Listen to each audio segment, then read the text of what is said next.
Halo, selamat datang kembali di Pensiun Everywhere. Ini podcast buat kita yang sudah over 40 yang sedang mempersiapkan pensiun impian. Bersama Lianti, mantan pegawai profesional di bidang marketing selama 15 tahun yang sekarang menjadi solopreneur. Topik episode 21 ini masih tentang mengubah gaya hidup buat persiapan pensiun.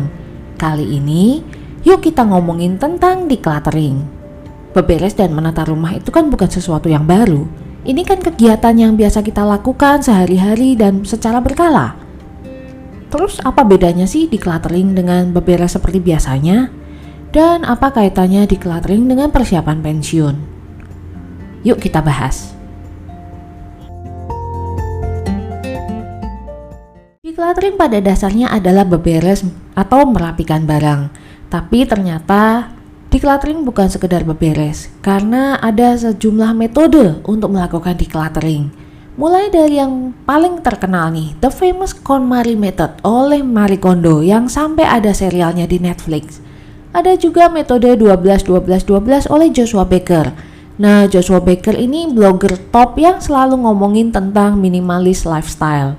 Ada lagi metode 3-3-3, metode 4 box, dan masih banyak lainnya.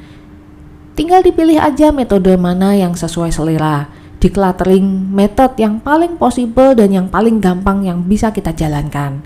Tapi kalau menurutku sih, decluttering itu pada dasarnya intinya sama, yaitu sortir terus dirapiin. Metode decluttering mana yang aku pilih dan aku pakai? Nah, pada dasarnya aku tidak hanya mengadopsi satu, tapi aku menggunakan sejumlah metode untuk membuatku lebih efektif melakukan decluttering. Misalnya nih, aku menggunakan metodenya KonMari untuk membantuku memilih barang, dalam artian mensortir barang mana yang mau aku keep dan barang mana yang aku buang. Yang aku keep ya kalau istilahnya di KonMari adalah barang-barang yang spark joy, dan barang-barang mana yang disingkirkan kita mesti saying thank you karena udah membantu dalam hidup kita. Kemudian aku menggunakan metode 4 box, tapi aku modifikasi ya, jadi 3 box aja. Ini untuk meletakkan atau membantuku mengorganize barang-barang mana tadi yang sudah aku sortir. Terus apa sih kaitannya, hubungannya antara decluttering dengan persiapan pensiun? Untuk mengadopsi gaya hidup frugal minimalis dan mendapatkan 3 manfaat gaya hidup frugal minimalis buat persiapan pensiun yang udah pernah kita bahas di episode sebelumnya, yang nanti akan aku taruh linknya di deskripsi.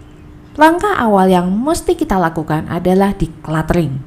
Kita mulai dengan menyingkirkan barang-barang yang tidak kita pakai, tidak kita perlukan, agar yang tersisa di rumah kita hanya barang-barang yang benar-benar kita pakai dan kita perlukan. Meskipun menata lemari, kamar, rumah pasti adalah hal yang sering kita lakukan, tapi decluttering sebagai bagian awal menjalani gaya hidup frugal minimalis ini akan sedikit berbeda.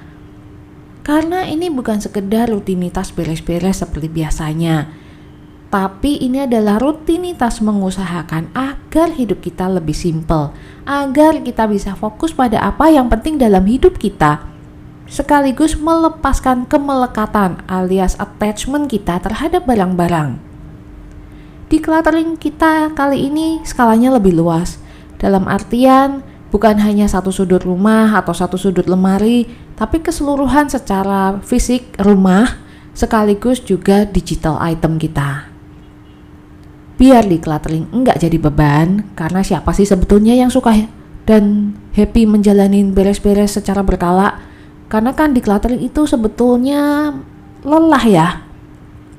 Nah, untuk membantu agar kita bisa sedikit lebih happy ngejalanin decluttering ini, dan supaya tujuan memulai gaya hidup frugal minimalis kita bisa tercapai, aku mau share paling nggak 4 tips and tricks deh, supaya kita lebih enjoy decluttering.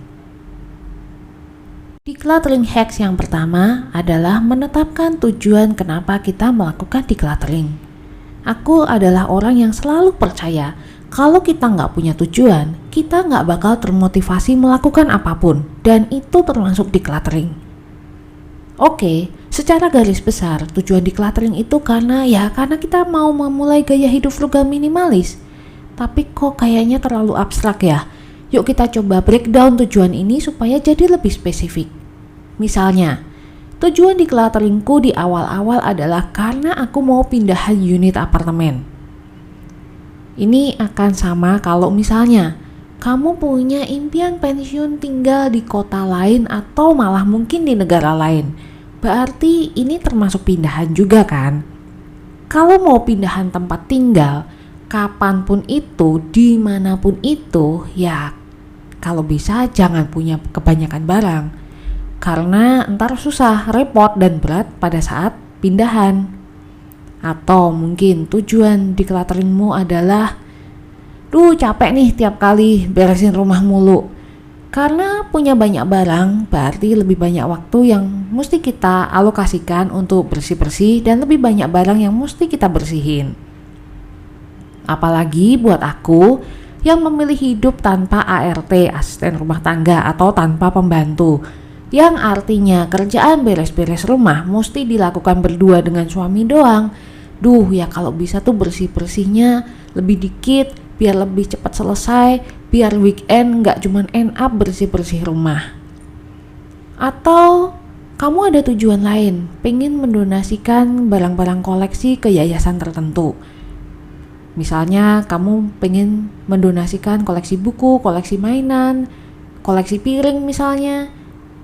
Contoh tujuan lain, kamu pengen ada ruangan yang lebih lega atau rumah lebih lega, sehingga kamu mesti beres-beresin supaya punya area white space. Atau ini tujuan decluttering yang mungkin agak terpaksa, ada tamu mau datang. Nah, itu bisa jadi salah satu tujuan atau motivasi untuk decluttering. Tujuan lainnya bisa jadi kamu mau punya pet, entah kucing atau anjing, yang berarti kamu mesti menyiapkan space untuk mereka, dan itu berarti kamu harus decluttering. Decluttering hacks yang kedua adalah jadwalkan waktu dan tempat. Kita mulai dengan waktu dulu nih, mau weekend atau weekdays. Kemudian mau berapa lama? Kalau aku boleh sarankan, buat kamu yang baru pertama kali mau memulai decluttering, siapkan 1 sampai maksimum 2 jam aja, supaya nggak terlalu capek dan nggak terlalu pusing memisahkan terlalu banyak barang. Sortir terlalu banyak barang itu kan berarti banyak mikir lah ya, barang mana yang mau di-keep dan barang mana yang mau disingkirkan. Plus dalam waktu 1 sampai maksimum 2 jam itu, jauhkanlah handphone. Decluttering sambil dengerin musik atau podcast itu oke. Tapi jangan sampai ketika decluttering kita terdistract oleh handphone, malah end up-nya scrolling sosial media. Selain waktu, tentuin juga tempat atau lokasi decluttering. Kan nggak mungkin kita decluttering langsung satu rumah semua ya. Kalau saran yang paling populer selalu dibilang, mulailah dari ruangan atau laci atau lemari yang paling sering kita pakai atau buka tutup. Tapi aku nggak pakai saran populer tadi. Biasanya aku mulai entah dari sudut manapun, apakah itu laci, meja, ruangan, lemari, yang menurutku messy, yang menurutku berantakan, yang mengganggu mata dan kenyamanan.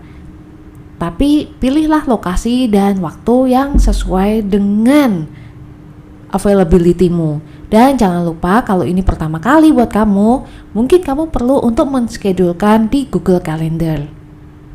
Decluttering hacks yang ketiga adalah menyiapkan 3 kotak. Ini adalah modifikasi dari metode 4 kotak. Kenapa butuh 3 kotak? Karena masing-masing kotak akan menampung barang-barang dengan kategori yang berbeda. Box yang pertama, untuk menampung barang dengan kategori pertama, yaitu barang-barang yang sudah tidak kita pakai, sudah tidak kita perlukan, tapi tidak layak untuk donasi, tidak layak untuk dijual kembali.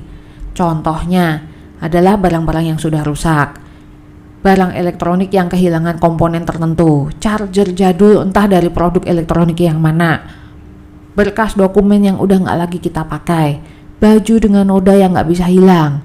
Barang-barang ini berakhir biasanya nantinya di tempat recycle atau sekedar tempat sampah. Kotak kedua, ini untuk kategori barang yang tidak kita pakai, tidak kita lagi perlukan, tapi layak donasi atau layak dijual kembali sebagai second hand items. Contohnya koleksi buku, boneka, mainan, koleksi piring, DVD, CD musik, dan lain-lain. Masuk juga di kategori ini adalah barang yang sebetulnya mungkin masih baru, mungkin masih dalam kemasan, atau malah mungkin masih ada label harganya yang nempel. Tapi setelah bertahun-tahun kita beli, kita nggak pernah pakai. Kotak ketiga, ini masuk kategori barang-barang in between, alias barang-barang yang nggak pernah atau jarang kita pakai, tapi kita belum bisa mutusin apakah akan kita pertahankan atau kita donasikan atau jual kembali atau mungkin malah dibuang. Contohnya bisa jadi album foto. Ini nggak mungkin langsung kita buang karena ada banyak nilai memorinya. Kita masukin ke kotak ketiga karena kita mungkin akan mengubahnya dalam bentuk format digital. Di kasusku ada lagi ketika dulu aku di catering perkakas bikin sabun dan perkakas DIY. Aku masukkan ke kotak ketiga karena aku masih ragu apakah nanti aku akan bikin-bikin lagi. Dan setelah 1 tahun akhirnya baru aku memutuskan kotak kategori ini mau aku apakan. Untuk baju yang masuk di kotak ketiga ini aku sebetulnya copy dari metode hanger. Jadi setiap awal tahun aku balik tuh hanger baju-baju di lemari. Ketika aku pakai, maka hanger akan aku kembalikan ke posisi hanger yang benar. Di akhir tahun aku evaluasi. Baju-baju dengan hanger yang masih terbalik berarti dalam waktu 1 tahun tidak pernah aku pakai. Dan itu saatnya aku masukkan ke kotak kategori kedua. Jadi kotak kategori ketiga ini perlu kita set waktu untuk kita ambil keputusan mau kita apakan dan kapan. Setelah disortir ke dalam 3 box, aku sarankan kamu take action. Barang-barang yang ada di box pertama atau kategori pertama ya segera dibuang atau dikirim ke recycle center. Kemudian kalau di barang-barang yang di kategori kedua yang mau kamu donasikan, ya segeralah kamu pack, kemudian kirimkan barang-barang tersebut ke NGO yang kamu pilih.